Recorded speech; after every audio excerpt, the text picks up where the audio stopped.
Well, another year, another countdown.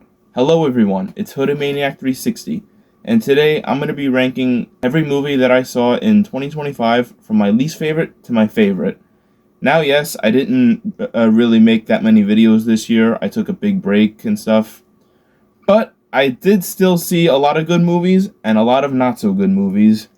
These movies are the Superman movie, the Fantastic Four movie, Thunderbolts, Captain America Brave New World, the new Naked Gun movie, the Minecraft movie, Demon Slayer Infinity Castle, Medea's Destinational Wedding, Five Nights at Freddy's 2, and the live action remake of How to Train Your Dragons.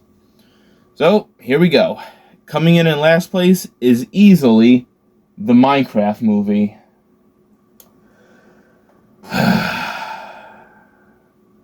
What has this world come to?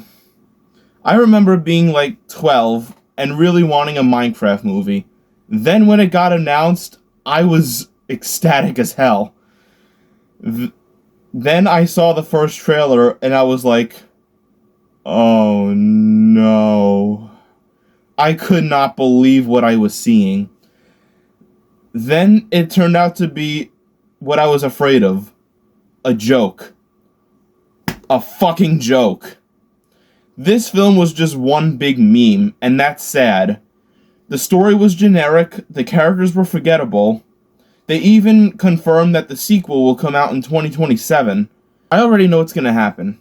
They're gonna remember that the first movie had a very memeable marketing, and they're gonna try to force that on the second movie, and it's gonna fail miserably, and it'll just be two crappy movies instead of a trilogy, or a fucking Minecraft cinematic universe, or whatever the fuck.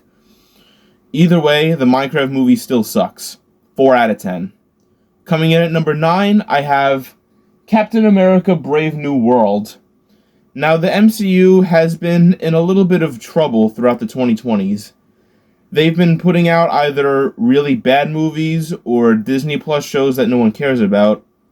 They'll put out some good stuff every now and then, like Guardians of the Galaxy Volume 3 or Deadpool and Wolverine. But you can tell that they are in a little bit of trouble. Brave New World is no exception. It is a boring mess that could have been so much better. Now, every actor did a great job with what they were given, and I'm a huge Falcon fan, but the Red Hulk was criminally underused and the villain was stupid. 5 out of 10 for this disappointment. Coming in at number 8, I have the How to Train Your Dragon remake. I am just so over the fucking live-action remakes. I was originally going to skip this one, but I was curious, because it wasn't Disney, it was DreamWorks. So I watched it, and it's a little bit better than the Disney ones, but that's not really saying much. This movie was still very soulless and bland. The set looked cool, but the characters felt dry, and they looked like they didn't want to be there. If you like How to Train Your Dragons, then I recommend you stick with the animated movies.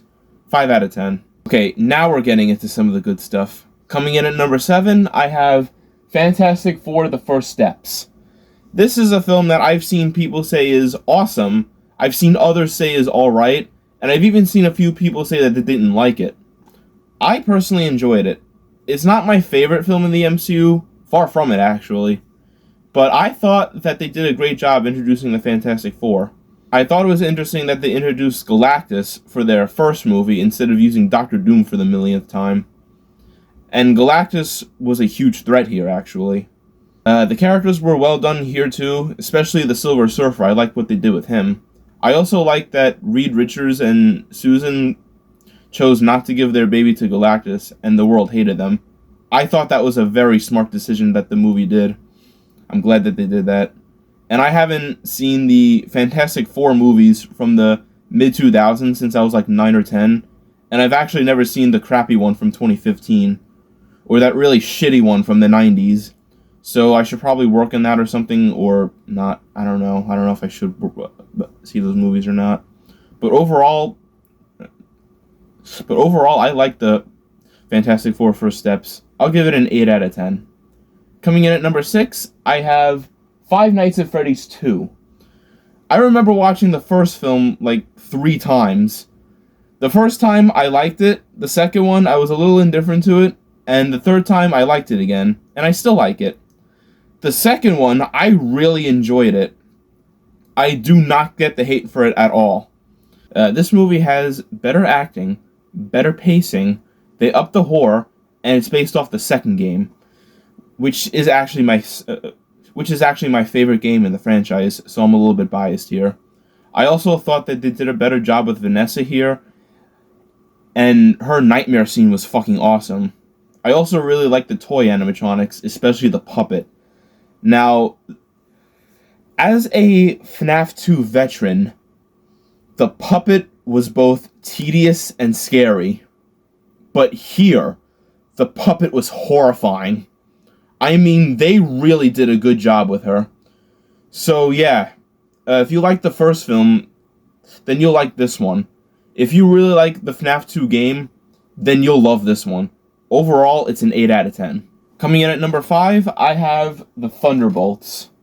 Now, the Thunderbolts are basically the next generation of the Avengers. I didn't really know what to expect when I first saw it.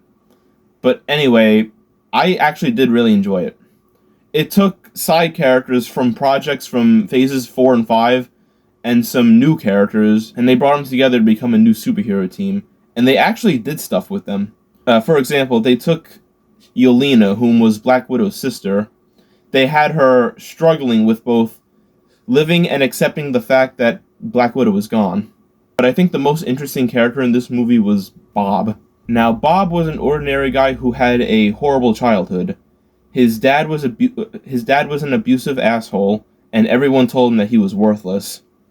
That is something I never thought the MCU would tackle. That is a very smart move done by Marvel, and I'm glad they did that, and I kind of wish they would do more stuff like that.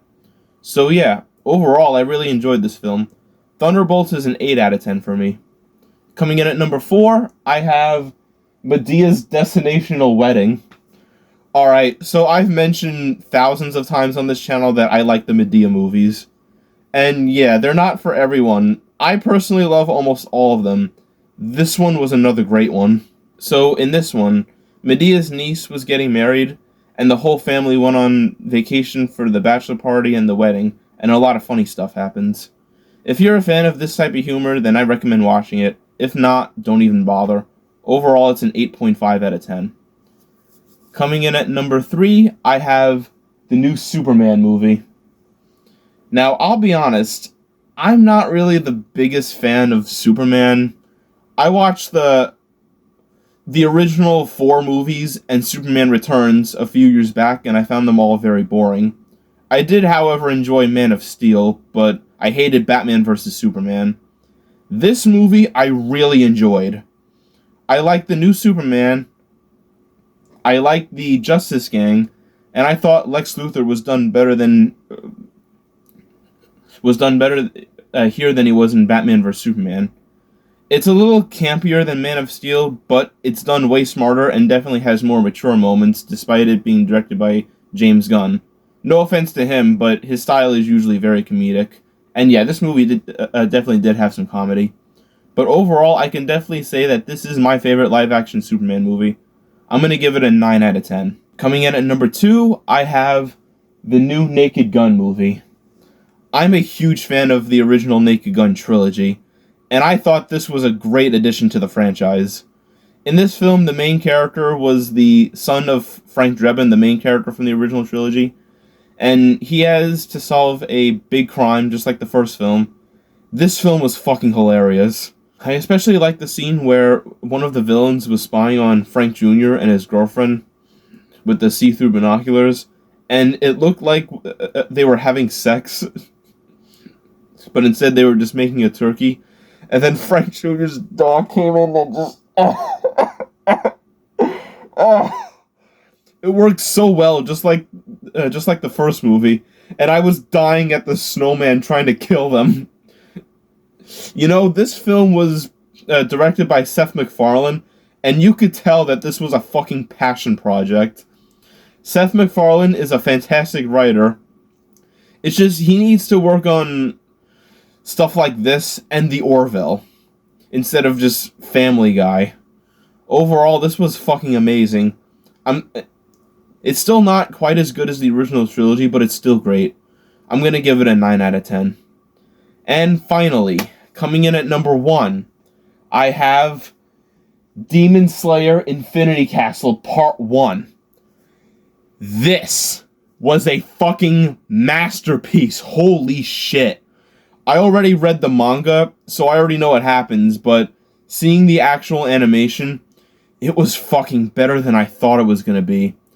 This film had 3 fights in the arc.